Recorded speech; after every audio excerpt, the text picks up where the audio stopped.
Hoje eu quero falar um pouquinho com vocês sobre reforma protestante. Pastor, o senhor errou a data, porque dia 31 é só na outra semana? Sim, eu errei a data. Mas aprove ao Senhor que eu mantivesse o meu plano de falar sobre reforma nesse domingo. Quem sabe domingo que vem também, ou não, a gente pode trabalhar outro tema. E no dia 31, nós estamos convidados a estar na Igreja Batista Memorial, onde teremos um culto celebrando a reforma protestante. Por que nós celebramos a reforma protestante, meus amados irmãos? Porque a reforma protestante trouxe a igreja para o foco do evangelho novamente. Por isso que nós, presbiterianos, fazemos parte da igreja reformada.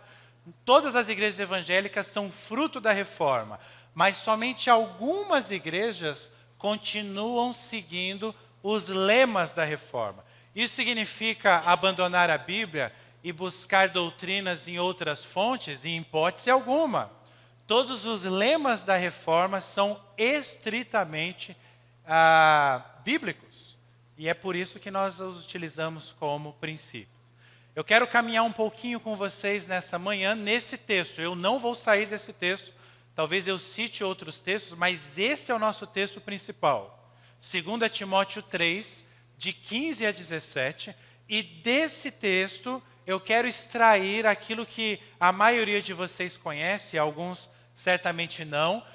Nós chamamos de os 5 solas. Sola é uma palavra latim que significa somente. E desse texto eu quero ter um foco. O foco desta manhã é nós enfatizarmos a Escritura, a importância da palavra de forma prática, não de forma teórica, nas nossas vidas. Só que eu vou fazer isso usando esse texto e passando por todos os 5 solas da reforma protestante. Vamos ler o texto primeiro. Aqui esse texto é o apóstolo Paulo, já um apóstolo, um pastor, um bispo experiente, instruindo Timóteo, que era como um seminarista começando carreira pastoral. E aí então Paulo escreve uma carta para ele, aqui já é a segunda carta que nós temos acesso, e ele diz assim: Timóteo, e consequentemente Deus está falando para todos nós hoje. Porque, eu estou lendo na NVI, porque desde criança você conhece as sagradas letras. Eu até prefiro o termo sagradas escrituras, como aparece na Almeida, tá? Mas o conceito é o mesmo. Porque desde criança você conhece as sagradas escrituras, que são capazes de torná-lo sábio para a salvação, mediante a fé em Cristo Jesus. Toda a Escritura é inspirada por Deus e útil para o ensino, para a repreensão, para a correção e para a instrução na justiça. Para quê? Para que o homem de Deus seja apto e plenamente preparado para toda boa obra. Algumas pessoas tentam colocar em ordem os solas. Tá? Os solas não precisam ter uma ordem pré-definida, começar de um e terminar no outro. Na ordem que eu estou seguindo aqui, é a ordem do texto que está aberto diante de nós. Então eu quero começar falando com vocês um pouquinho sobre o sola scriptura, que vai aparecer aí. Um dos pilares da reforma protestante. O que significa sola scriptura? Então, toda vez que aparecer a palavra sola, é do latim, significa somente. E escritura é fácil, né? Sola escritura, a tese é somente a escritura. O que isso significa na prática, no nosso viver como cristãos, como discípulos de Jesus? Que somente a escritura, somente a Bíblia, é a nossa única regra de fé e prática. Simples assim, eu poderia dar estudos sobre isso, mas em uma frase é isso. O que você tem que entender nesse ponto aqui é o seguinte: todo ser humano, ele tem uma ideologia que rege a vida dele. Todo ser humano tem uma filosofia, todo ser humano tem um mentor, alguém que ele imita e ele segue aqueles conceitos. Alguns seguem os conceitos das novelas, alguns dos livros, alguns de uma ideologia política, alguns estudam alguns pensadores, alguns filósofos, e se identificam, e para aquela pessoa o universo e a vida dela gira em torno daqueles princípios anunciados ali. O que acontece na vida do discípulo de Jesus, e a reforma trouxe esse lema de forma muito forte, porque a Escritura estava abandonada pela igreja, é essa verdade de que os princípios de nossas vidas, os valores que um discípulo de Jesus tem, são valores exclusivamente baseados na Escritura. Somente a Escritura é suficiente para nós vivermos a nossa vida, para entendermos passado, presente e futuro. É por isso que, algumas décadas atrás, os crentes, eles eram identificados pela sociedade como os Bíblias. Talvez se você conversar com um avô seu, ou uma pessoa, ou mesmo você já teve alguma experiência, dependendo do local que você morou, a pessoa olhava para os crentes com uma Bíblia embaixo do braço. E usava esse termo mesmo. Hoje em dia a gente coloca no bolso, né? Muitos de nós, está nos nossos celulares a Bíblia. A pessoa fala, olha lá um Bíblia, olha lá um Bíblia. O que eu quero dizer com isso? Nós somos um povo de um livro.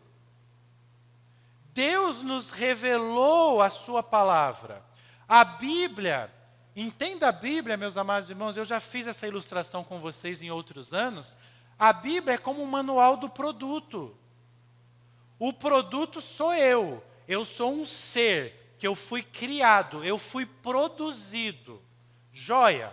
Como que eu entendo um produto? Nós brasileiros não costumamos ler muitos manuais. A gente compra um celular, a gente compra uma batedeira nova, a gente já enfia na tomada e sai ligando. Depois a gente fala, eu não sei como é que funciona isso aqui.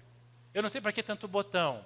Mas todo produto é lei. Tem que vir com um manual impresso ou manual digital. E se você, antes de abrir o produto, ler o manual, você saberá usá-lo de forma plena. Assim são as nossas vidas. Deus nos criou, Deus nos colocou no mundo, mas Deus nos ama tanto, Ele se preocupa tanto com a gente, que Ele fez questão de providenciar um registro por escrito, de tudo que Ele fez, de tudo que Ele faz e de tudo que Ele fará. A pergunta que surge é, para que Deus fez isso? Por que Deus nos revelou as Escrituras? Em primeiro lugar, quando a gente pensa no passado, Deus queria nos contar a história da nossa existência. Ele queria dizer, olha, eu criei vocês. Tudo bem, Deus não deu muitos detalhes, não, ali em Gênesis 1 e Gênesis 2. Deus não satisfez toda a nossa curiosidade, mas Ele deu o básico. Ele falou, olha, eu dei uma ordem e céus e terra foram criados. Eu dei outra ordem e os animais foram criados. Eu dei outra ordem e você foi criado, do barro. Ele quis nos contar essa história. Para quê? Para nós respondermos uma das perguntas existenciais mais importantes de todo ser humano. Qual a nossa origem? De onde nós viemos? As 3 perguntas fundamentais do ser humano. De onde nós viemos? Por que eu estou aqui? E para onde eu vou? Todo ser humano, em algum momento da vida, vai buscar respostas a essas perguntas. Deus resolveu nos revelar. Presta atenção nessa palavra, revelar. Como que tudo aconteceu? Para nós sabermos a nossa origem. E que mais? Na palavra nós encontramos a explicação para os eventos presentes. A gente olha guerra mesmo, pessoas matando umas às outras. Nós vemos corrupção, nós vemos famílias sendo destruídas, pessoas machucando umas às outras. Nós vemos algumas situações na nossa sociedade, na nossa cidade, no nosso país, no nosso mundo, e se nós não temos uma base, nós não compreendemos o mundo ao nosso redor. Deus nos deu essa base. Deus nos falou assim, olha, eu criei tudo perfeito, mas houve uma ruptura, que a Bíblia chama de pecado. E esse pecado ainda existe. Deus traçou um plano para nos salvar. Está em Jesus Cristo, está na cruz. Mas enquanto Jesus não voltar, nós vamos ter que conviver com isso. Por isso que eu vejo um político corrupto e eu entendo à luz da Bíblia. Por isso que eu vejo um assassino tirando a vida de uma criança e eu entendo à luz da Bíblia. Por isso que eu vejo valores pervertidos e eu entendo à luz da Bíblia. Deus, por meio da Bíblia, me explica os eventos do presente para que eu não seja surpreendido. Ele registrou isso na palavra. Agora, se eu colocasse o meu foco somente nos eventos do presente, eu iria começar a ficar depressivo. Então ele também faz outra coisa com este livro. Ele me dá esperança. Esperança para o presente e esperança para um futuro. E ele sintetiza o seu pensamento dizendo o seguinte: a resposta de tudo, aonde você deve depositar a sua esperança, é em mim, é em Deus, é na pessoa de Jesus Cristo. Porque, meus amados irmãos, nós temos no nosso ser, é como se tivesse uma brecha, assim, um buraco, assim, no meio do nosso peito e um vazio aqui. Todo ser humano nasce com um vazio. E esse vazio só pode ser preenchido por Deus. Você vai tentar preencher com dinheiro. Você vai tentar preencher com poder. Você vai tentar preencher com sexo. Você vai tentar preencher com drogas. Você vai tentar preencher de alguma forma. Porque é algo que você não tem. E você quer preencher. Mas esse vazio da sua alma só é preenchido com Deus. E como que eu sei disso? Ele me fala na sua palavra. Por isso, o princípio da sola escritura é fundamental. Por isso que somente um Deus gracioso, presta atenção nessa frase, somente um Deus gracioso faria isso. Por isso, o próximo princípio que vai subir aí é o sola gratia. Aí. Olha que interessante a ênfase que o texto diz ali, né? O é inspirada por Deus, do verso 16, é o que nós acabamos de falar. É a inspiração de Deus, o porquê que Deus nos revelou a palavra. Agora, quando a gente pensa na graça de Deus disso, em ter feito isso, nós chegamos nessa frase. Toda a escritura é inspirada por Deus e útil para o ensino. O sola gratia, ou somente a graça, é isso que significa? Significa que ninguém pode ser salvo da sua condenação eterna. Desde o pecado do Éden, nós estamos condenados eternamente. Existe uma salvação? Existe. Mas ninguém pode ser salvo pelo seu mérito próprio. É o que a gente chama pelas suas obras. Ou pensando em contextos religiosos, principalmente ali do tempo da Reforma, ninguém pode ser salvo por meio de penitências. Ninguém pode ser salvo por meio de altos sacrifícios. Ninguém pode ser salvo comprando indulgência. Somente a graça, na verdade a gente vai falar da fé daqui a pouco. Somente pela fé o ser humano pode ser salvo. Mas o que nos chama a essa fé, o que nos habilita a ter essa fé, é o que a Bíblia chama do dom da graça. É dom porque é dado por Deus. Somente ocorre pela graça de Deus. Efésios 2, 8 e 9. Porque pela graça sois salvos, mediante a fé. E aí diz assim: e isso não vem de vós. É dom de Deus, diz o texto. Por quê? É dom de Deus, não é de obras. Para quê? Para que ninguém se vanglorie. É pela graça que nós somos salvos. Mas pastor, o que eu tenho que fazer? Você não tem que fazer nada, é pela graça. Você tem só que entender isso. É por isso que pela graça, Deus nos deu esse livro. E esse livro, como está em destaque aí, ele é útil para o ensino. É graça sobre graça. Em outra versão bíblica, essa frase aparece assim: a escritura é útil para ensinar a verdade. Em outra versão, para ensinar o que é verdadeiro. Olha que preciosidade, irmãos. Esse é o propósito de nós termos recebido a Bíblia. Nós recebemos a Bíblia porque a Bíblia cumpre em nós um papel pedagógico. Não assuste, Zezina. Eu vou explicar. Por que a Bíblia cumpre em nós um papel pedagógico, pastor, se nós não somos crianças? Por um motivo muito simples. Nós somos como que crianças diante de Deus. Quando Jesus está diante dos discípulos ensinando, e crianças se aproximam dele, e os discípulos tentam afastar as crianças, Jesus vira para os discípulos e fala o quê? Não afastem eles de mim, porque dos tais é o reino do céu. Sabe o que Jesus está querendo dizer? Não é que as crianças elas são inocentes e não são pecadoras. Não. Se você tem dúvida se criança é pecador, convido você a passar meio período lá em casa com o Benjamin. Fica meio período lá vendo o que ele vai falar, o que ele vai fazer. Rapidinho você vai entender que criança é pecador. Tá? Filho de pastor, mais ainda. Mas por que Jesus fala então que das crianças, né, dos tais, né, das crianças é o reino dos céus? Aqui é uma linguagem simbólica para nós entendermos que qual é a grande característica da criança? A criança tem interesse, a criança tem curiosidade, a criança confia nos seus pais, a criança sabe que é dependente dos seus pais.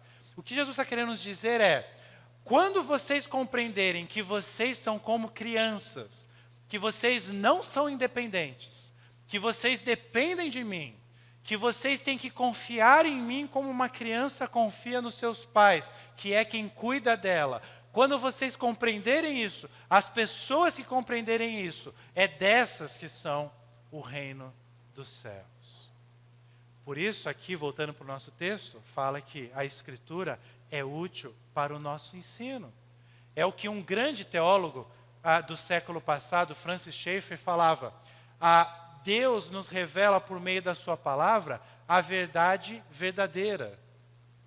Existem várias verdades ou supostas verdades no mundo, mas Deus, pela sua graça, sola gratia, Ele nos revela a verdade verdadeira do universo. Agora, isso pode soar um pouco arrogante. É por isso que a gente não sai desrespeitando outros pensamentos por aí. Nós respeitamos. Se por um lado tem o perigo de nós nos tornarmos arrogantes, porque Deus nos revelou a verdade verdadeira, por outro lado, isso nos traz um alicerce que é fundamental para as nossas vidas. Deixa eu explicar em um minuto. Para o mundo, para as pessoas em geral que não são discípulos, todas as verdades contêm verdades. Para o mundo, não existe uma verdade absoluta. E essa é uma das maiores incoerências da nossa sociedade. Porque, dando um exemplo bem bobo para vocês, mas falando de coisas sérias.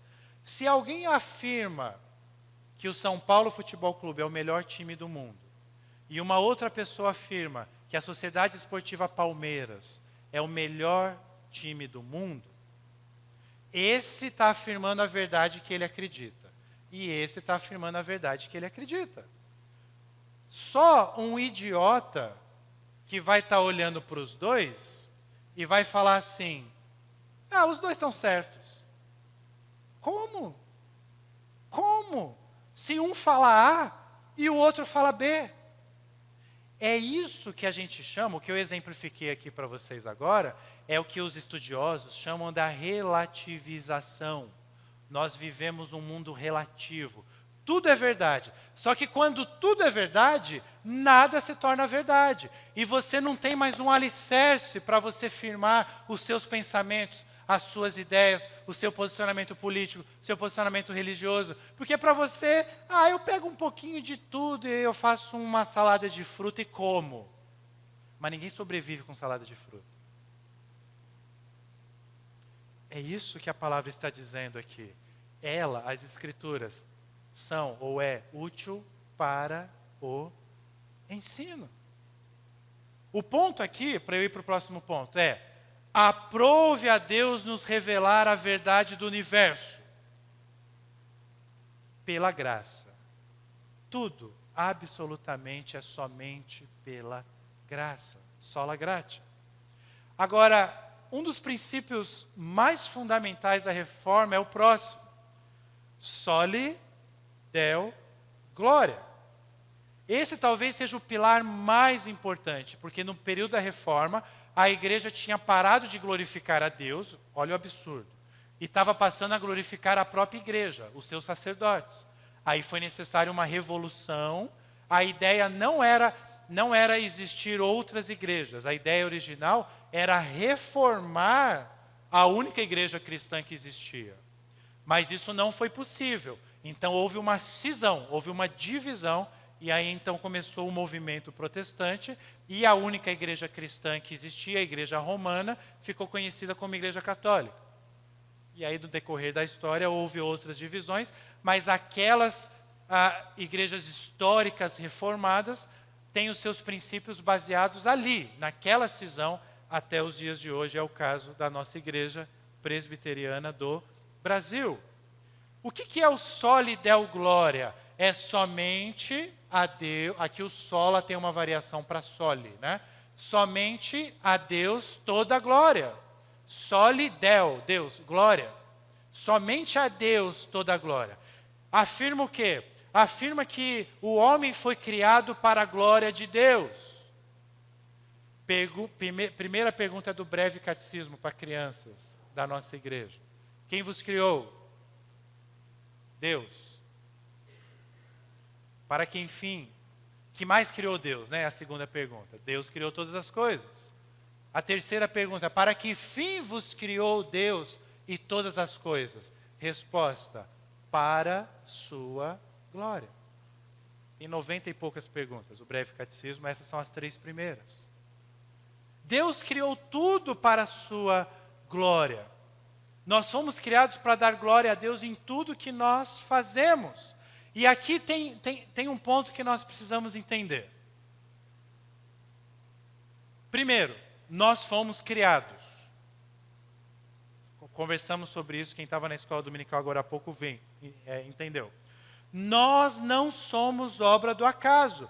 Existem milhares, para não dizer milhões de pessoas nesse universo, nessa planeta Terra, que creem que nós somos obra do acaso. Segundo as Escrituras, não. Segundo as Escrituras, nós fomos criados. Primeira coisa. Segunda, nós fomos criados com um propósito. Deus não simplesmente apertou um interruptor, acendeu a luz. Por que eu acendi a luz? Não sei. Não. Deus nos criou para um propósito. Nós temos um motivo para termos sido criados. E atenção, esse motivo não é para nós mesmos. E desde o Éden a gente teima em olhar para o nosso umbigo e achar que o mundo gira ao nosso redor. Desde criança, o Benjamin já é assim. Mas eu também sou assim, com 41 anos. E o propósito que Deus nos criou não é para nós mesmos, mas a gente insiste que é para nós mesmos. E tudo gira em torno do que a gente quer, do que a gente luta, do que a gente conquista, mas a gente não encontra felicidade. Sabe por que você não encontra felicidade? Porque você não foi criado para girar em torno de você mesmo. Você foi criado para glorificar a Deus, para amar o próximo. Você só vai preencher aquele vazio que tem dentro de você quando você ler o manual do produto. O produto é você. Porque não adianta você pegar uma batedeira e tentar usar ela como parafusadeira. Porque ela foi criada para fazer bolos. Não para parafusear, sei lá, pregos, parafusos, Parafusos, né? Prego não. Entenda. Por que às vezes a gente entra em crise existencial na nossa vida? Porque a gente está buscando um propósito para a nossa vida que não é o propósito de Deus para as nossas vidas. Originalmente, quando Deus nos criou, o nosso foco estava certinho, estava nele. Mas aí vem Gênesis 3. E aí a gente resolve ser como Deus. Ah, Senhor, tá tudo bom, tá tudo maravilhoso, né? A gente não envelhece, a gente não precisa...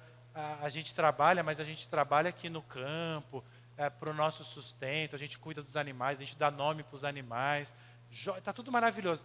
Ah, mas Senhor, eu quero ser como o Senhor, porque ser o Senhor deve ser muito da hora. Só que Deus falou para não fazer isso. E o ser humano insistiu. E aí nós nos desconectamos de Deus. E perceba, começamos a não olhar para Deus, mas olhar para nós mesmos. Por isso é muito simbólico, quando Adão e Eva pecam, eles passam a ter vergonha de Deus. Uma coisa é eu e você estarmos diante de Deus e termos vergonha, porque a gente sempre está diante dele espiritualmente, não fisicamente. Agora, Adão e Eva estavam fisicamente diante de Deus todos os dias. Eles tinham intimidade com Deus. E de repente ficaram com vergonha. Por quê? Tiraram o olho de Deus e passaram a olhar para si mesmos. Por isso, o objetivo da palavra de Deus é nos voltar ao foco. Por isso, como está escrito aí, verso 16 em destaque, está na tela. Ela é útil para repreensão.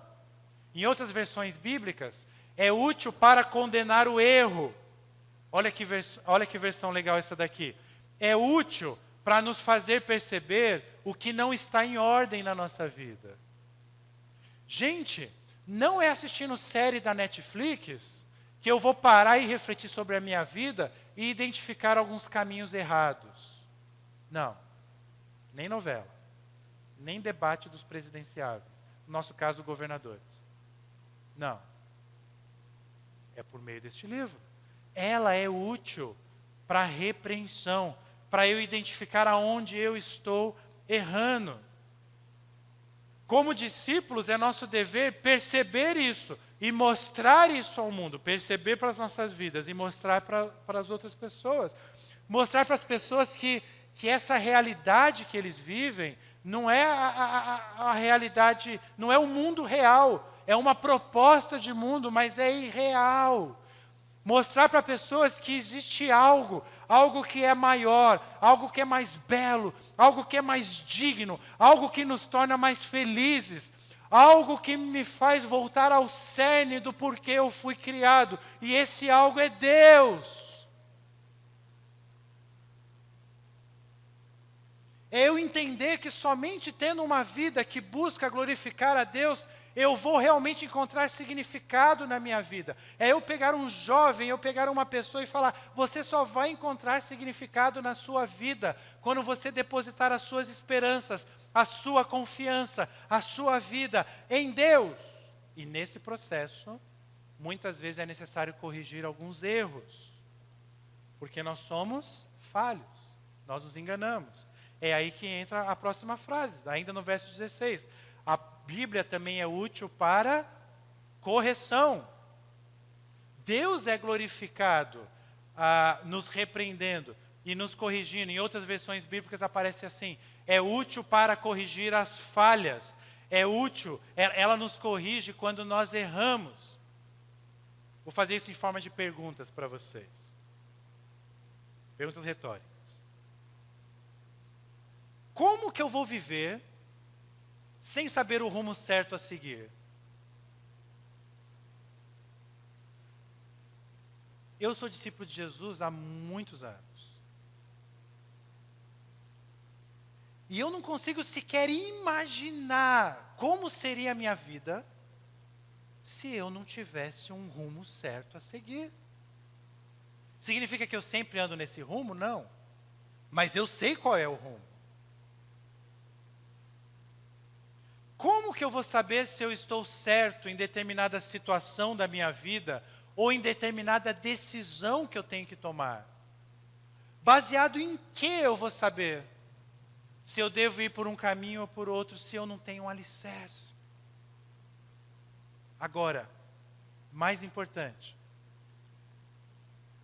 quando eu me pergunto assim, eu estou fazendo essas coisas aqui na minha vida, será que eu preciso mudar o rumo? Será que eu preciso mudar a direção em alguma área da minha vida? Aonde que eu vou encontrar essas respostas? Na Escritura. A glória de Deus está manifestada na minha vida por meio das Escrituras. Quando eu falo que a Bíblia é um manual, ela vai além do manual num segundo aspecto. O manual eu leio e eu começo a usar o produto. Joia. Mas a Bíblia também, ela serve assim de ferramenta estatística para mim. Eu começo a viver a minha vida e diariamente ou semanalmente, de tempos em tempos eu paro e eu vou consultar este livro. E é Deus falando por meio deste livro. E aqui eu vou encontrar dados a respeito do caminho que eu estou caminhando, me mostrando se é um caminho certo ou não. É nesse sentido que diz que a Bíblia é útil para correção, para você corrigir as falhas. Em outras palavras, eu perguntar assim, será que eu estou fazendo a vontade de Deus mesmo na minha vida hoje? Ou, como que eu posso melhorar? E encontrar na palavra. E a palavra nos responde. É o próprio Deus falando. E ainda no Soli Deo Glória, aparece essa última frase aí. Para a instrução na justiça. Eu gosto muito das outras versões dessa frase. Nos ajuda a entender. Útil para ensinar a maneira certa de viver. A justiça aqui é no sentido do que é justo, no sentido do que é correto, do que é certo. A Bíblia é útil porque ela me ensina a fazer o que é certo. Essa é a perspectiva aqui. Agora, olha que interessante. Se a Bíblia só me repreendesse, só me corrigisse, como a gente viu agora, não glorificaria a Deus. Se ela parasse aí. Por quê? Esse é o grande erro de muitos grupos religiosos, inclusive de alguns grupos cristãos. Eu iria viver sobre uma opressão. O meu Deus seria, o Deus bíblico seria um Deus chato. Seria um Deus sem graça. Seria um Deus emburrado. Na minha percepção, seria quase um Deus mau, que só me corrige, só me repreende. Mas não. Deus é glorificado em nossas vidas porque sim, Ele repreende, Ele corrige, mas Ele nos instrui, Ele nos ensina como nós devemos viver. E entenda uma coisa, eu não aceito isso porque Ele é um Deus autoritário que impõe isso na minha vida. Não. Eu compreendo o amor dEle, a graça dEle, a glória dEle, como a gente está falando aqui agora. Eu passo a compreender o propósito da minha vida. Porque ninguém, meus amados irmãos, nem mesmo o próprio Deus, nos obriga a viver segundo as orientações dEle. Ele não nos obriga.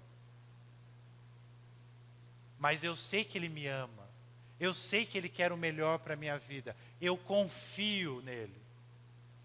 E eu sigo as suas orientações de forma espontânea. Eu sei que Deus sabe de todas as coisas. E eu sei que por amor, Deus me indica os caminhos melhores para as nossas vidas. Isso é tão claro que a Bíblia me fala o que acontece com quem segue Jesus e o que acontece com quem não segue a Jesus. Deus nos mostra o caminho até das consequências de nossas decisões em relação à eternidade. Por isso, ele nos ensina que somente a ele devemos toda glória. Soli Deo glória. Mas o texto continua e eu quero falar com vocês de soli fide, somente a fé. Por quê? Porque no verso 15, que foi o primeiro que nós lemos, está em destaque aí, diz que as Sagradas Escrituras são capazes de torná-lo sábio para a salvação mediante a fé. Qual é o conceito do sola fide em uma frase? O conceito da sola fide é o seguinte: a salvação é um presente de Deus, Deus nos dá, é pela graça, mas ela é efetivada nas nossas vidas por meio da fé, não pelas obras humanas. Então, pastor, se eu for uma pessoa boa, ou tentar ser uma pessoa boa, enquanto outras pessoas não tentam ser bons, esse é o caminho para Deus derramar a sua graça na minha vida? Não!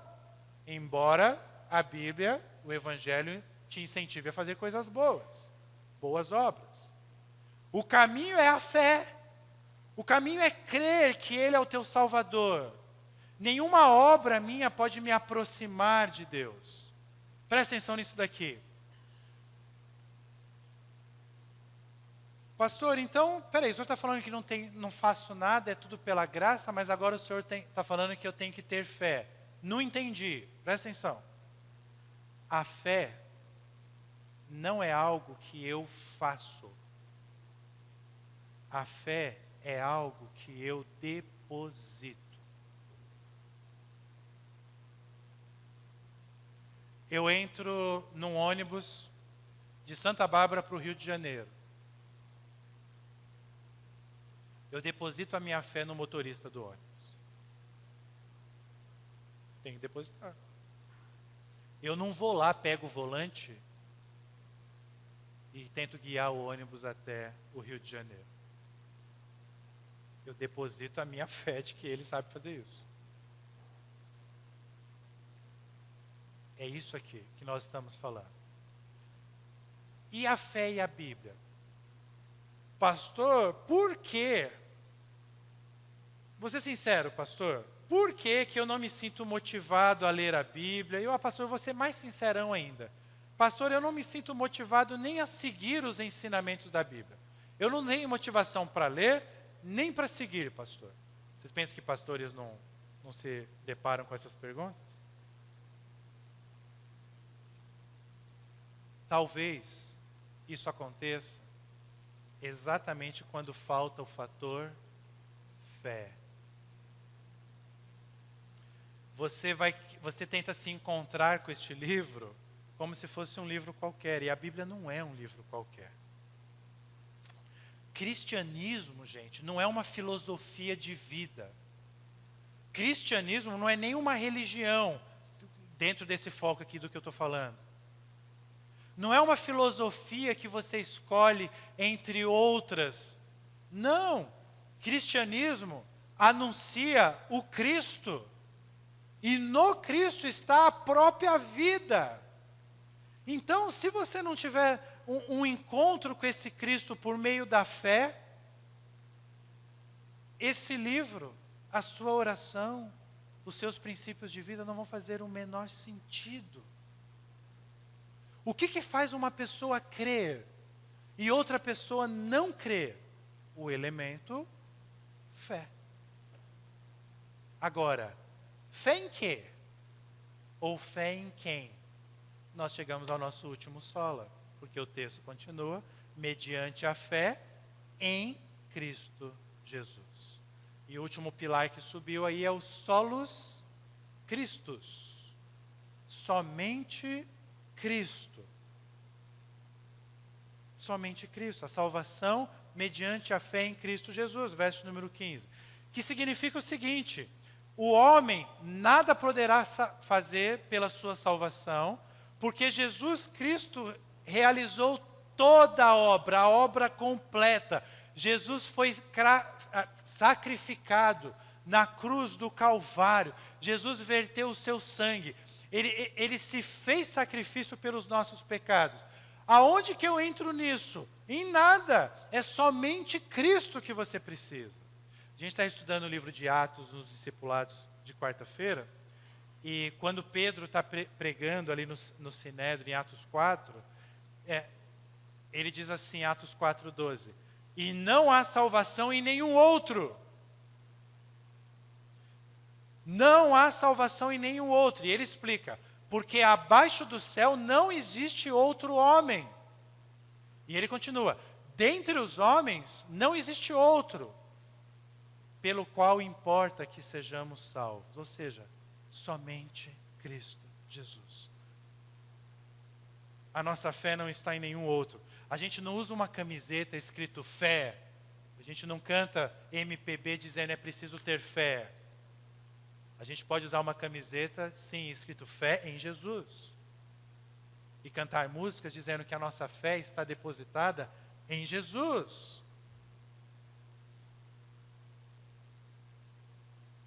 Não ter a fé em nenhum outro significa principalmente, irmãos, eu já estou concluindo, o perigo de nós depositarmos a fé em nós mesmos. O maior perigo da sua vida não é você abandonar a fé em Jesus e colocar a sua fé em outro ídolo, ou outro Deus, com letra minúscula. O maior perigo da sua vida é você abandonar Jesus e colocar a sua fé no ídolo eu. E achar que você resolve todas as coisas da sua vida. Isso é muito, muito marcante, é o maior desafio para a igreja no século passado, século XX, e nesse século, século XXI. Nós temos que estar atentos a isso.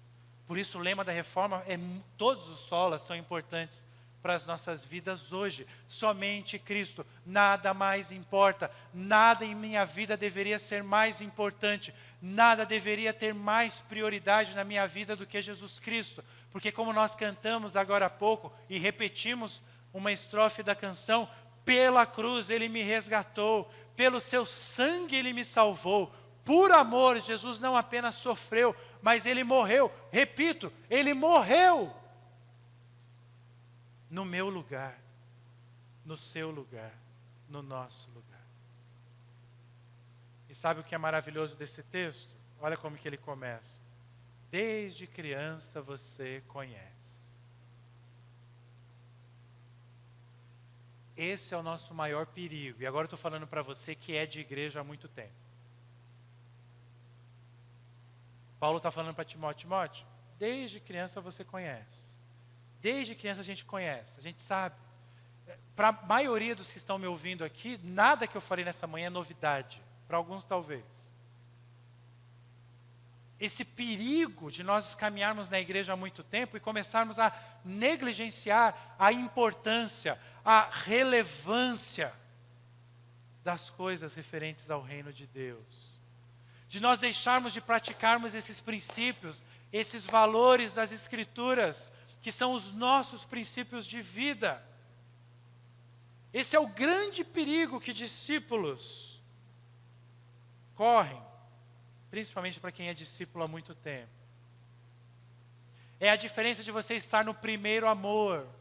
Você conheceu o Evangelho agora, e você já passou um tempo. E Jesus nos chama, olha, volte a viver o primeiro amor. Quando fala de uma das igrejas ali de Apocalipse, né? Vocês esqueceram, vocês perderam o primeiro amor. Porque só as Escrituras, verso 14, ou melhor, verso 15, está aí na tela, a gente já deu destaque. Só as Escrituras são capazes de te tornar sábio. Está aí o destaque, olha lá. Só elas são capazes de tornar você sábio. Só ela é capaz de lembrar você a respeito da salvação. Só ela é capaz de fortalecer a sua fé em Cristo Jesus. Ou seja, a minha tese dessa manhã é dizer para vocês que tudo que nós precisamos para o nosso dia a dia, nós já temos. Tudo que é mais importante está revelado. E tudo isso para um propósito. O propósito do verso 17. Para que o homem de Deus seja apto. Na versão Almeida, tem uma palavra até forte. para que o homem esteja ou seja perfeito, esteja apto e plenamente preparado para toda boa obra.